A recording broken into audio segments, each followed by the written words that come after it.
I recently received this email and I couldn't help but give the number at the bottom a call. According to the email, I'd sent a payment of nearly $500 to something called Springfield Armory. Springfield Armory is a real business name, but everything else about this email has all the hallmarks of it being a scam. So I couldn't resist calling the number at the bottom of this email to find out who was behind it.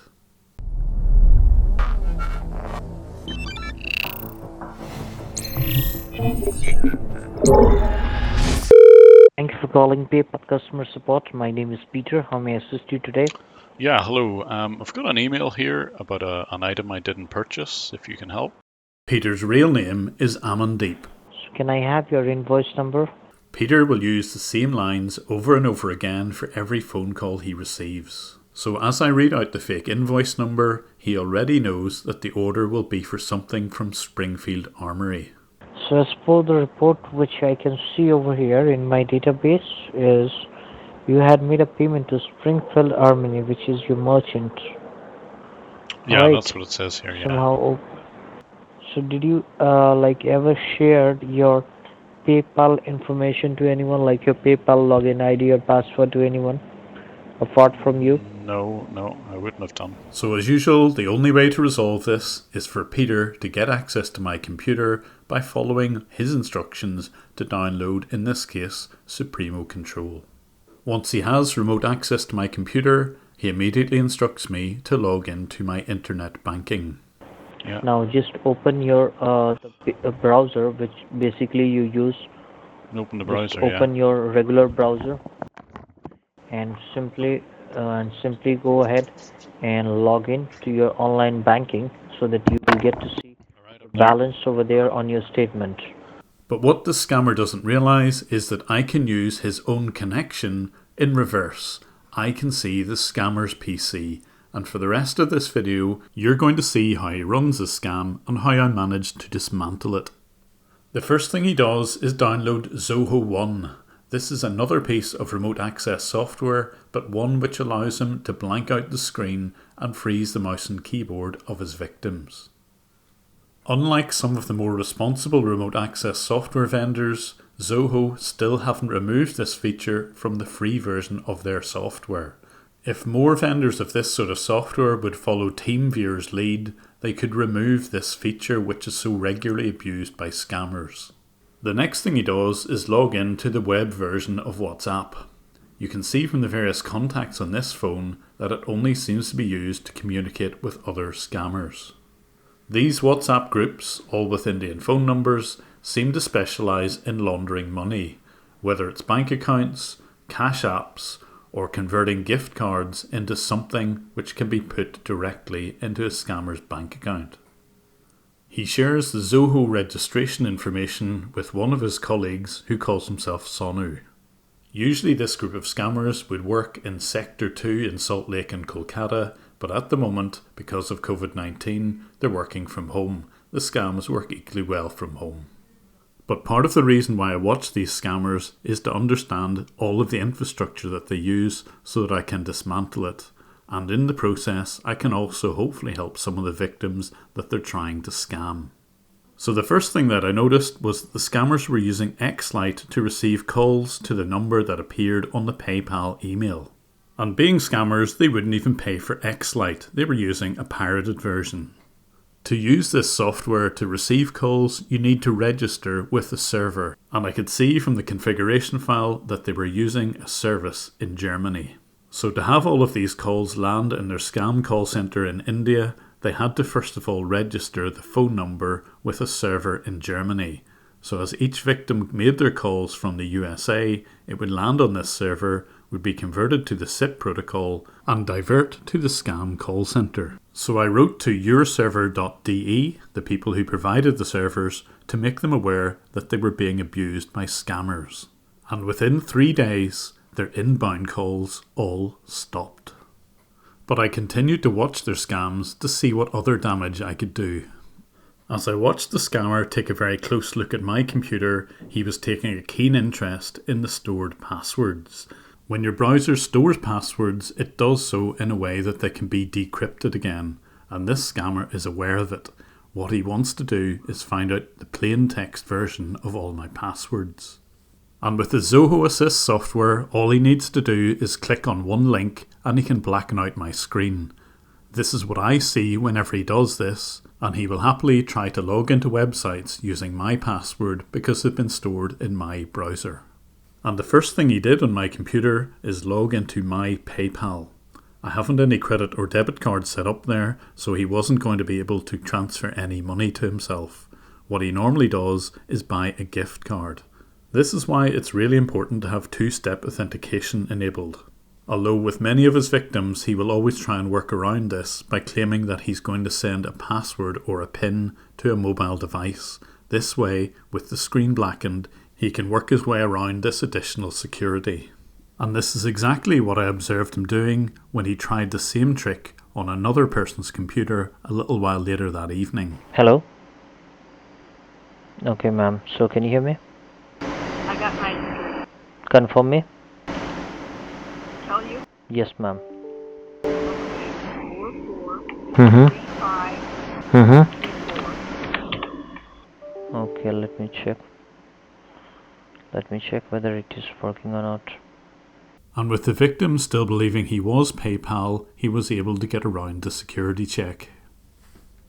Okay, great. And over there, hello? You will get a live cancellation form, ma'am, which I already had told you. Alright. This live cancellation form was in fact something that the scammers had created to capture as many personal and credit card details as possible. All the details that were entered on the form would simply be emailed to the scammers, who could then use their credit or debit card details to buy gift cards or other items. I could see from the scammers' email that they'd been using this form since April, and they had at least 30 people who had filled it out. But 123 Form Builder have zero tolerance to their forms being abused by scammers, and within 10 minutes of me submitting an abuse report, Gabriella from their support team had banned the phishing form. They did this so quickly, I was able to see the reaction of the scammer whenever he noticed that the form had been banned. Can you open the Google Chrome? Can you open the Google Chrome browser of your computer? This group stored all of their important documents on Google Docs, including the URL of the form. Can you open it up? The Google Chrome? Great, ma'am. Great job. Now just once you open up your Google Chrome browser, I'm going to help you with a live cancellation form, which will be completely an encrypted form that is only and only visible to you, as I promised you. Alright, so what you can do is, what do you see on your screen right now? Now what you have to do is, you just have to press the enter key. Press your enter button from your keypad. Just press your enter button from your keypad. Alright, ma'am? He moved very quickly not to let the victim see that the form had been suspended for breach of Form Builder's terms of service. It took him quite a while to figure out what to do.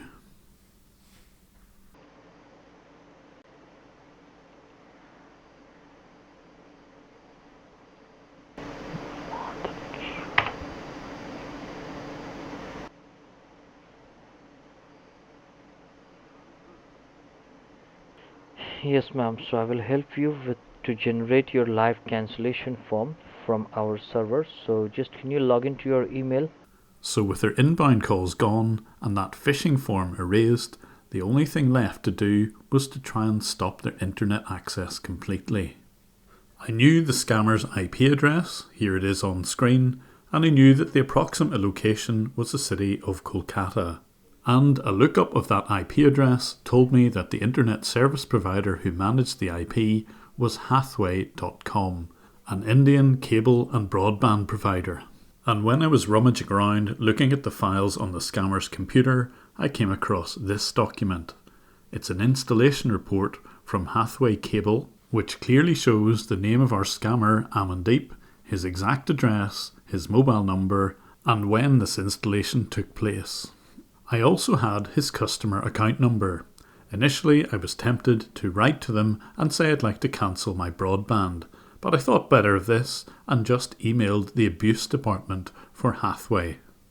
Almost predictably, the abuse email bounced, so I had to look for alternative details in other websites. I eventually found the name of someone who seemed to be the abuse contact, so I emailed him. As yet, I've yet to hear any conclusion. If anyone knows the proper abuse contact for Hathaway, please let me know in the comments. But looking at some other files on the scammers' PCs, it seems they were very busy with gift cards. I managed to find a receipt for $2,000 worth of Apple Store gift cards. It seems that someone in Virginia had gone in to purchase these, and now the scammers had both the numbers and the receipt. I tried calling Apple to see if they could find out who had actually made these purchases, but unfortunately it seems that can only be done in store, and currently the store is closed. However, there was one group of people that I could help. As the victims were calling these scammers, I was doing my best to disrupt their scams. Sometimes I couldn't get the phone number immediately, but as soon as I did, I managed to stop them. So sorry. Nice. You do have a very nice, still you do have 75 years old and you do have a very nice memory and everything, ma'am. Okay, if you want, you can have a glass of water or a cup of coffee as well. The victim is completely unaware that this scammer is rummaging around her online bank account whilst her screen is blacked out. You have your cell phone handy with you, right? He immediately goes to the transfer money section. Okay, what kind of cell phone is this? It's like an iPhone or it's like Android phone? It's an Android phone, right? He's very used to keeping the victim occupied so that she doesn't ask him what he's doing while her screen has been blacked out. Yes, you have a Samsung phone right now. Okay, great. So can you just open your Play Store? Open the Play Store. Can you open the Play Store? Yes, ma'am. He doesn't give his own details when it comes to adding a recipient. He's looking at his WhatsApp and he's been given the name and details of an accomplice. This accomplice has a Bank of America account, yet an Indian sounding name. I have to keep all these details blurred out just in case this is an innocent third party, but this is actually very unlikely. I'm sure the scammer knows who's getting the money. I've passed on those details to the FBI. And after adding a recipient, the bank will ask for confirmation. Okay, fine. So you can just do one thing. You will get a message on your phone ends with 8369. Do you have a phone number that is ending with 8369? Okay, you will get a text message. You can check it out from the banking server. We will send it to you. Just check it out, ma'am. Okay, fine. You can hang up the call and you can just confirm me. You have to check it quickly so that you can confirm me that one. Alright? Just hang up the call so that you can. And when she does hang up the call, this gives me the opportunity to warn her that she's being scammed. Hello. Hello? Hello. Vivian.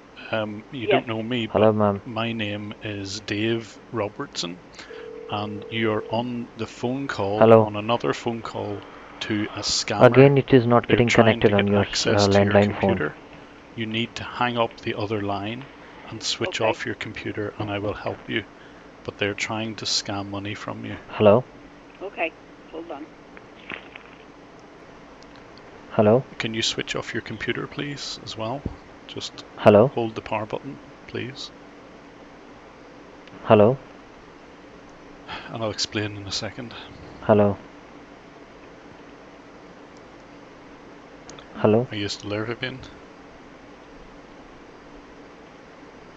Vivian, can you hear me? Hello, Vivian, can you hear me? You'll also hear the voice of the scammer also trying to ring Vivian at the same time and just getting an answer phone. Hi, Vivian, can you hear me? Hello? Hello, Vivian. अरे लौड़ा इसको क्या हो गया? Hi, Vivian, are you there?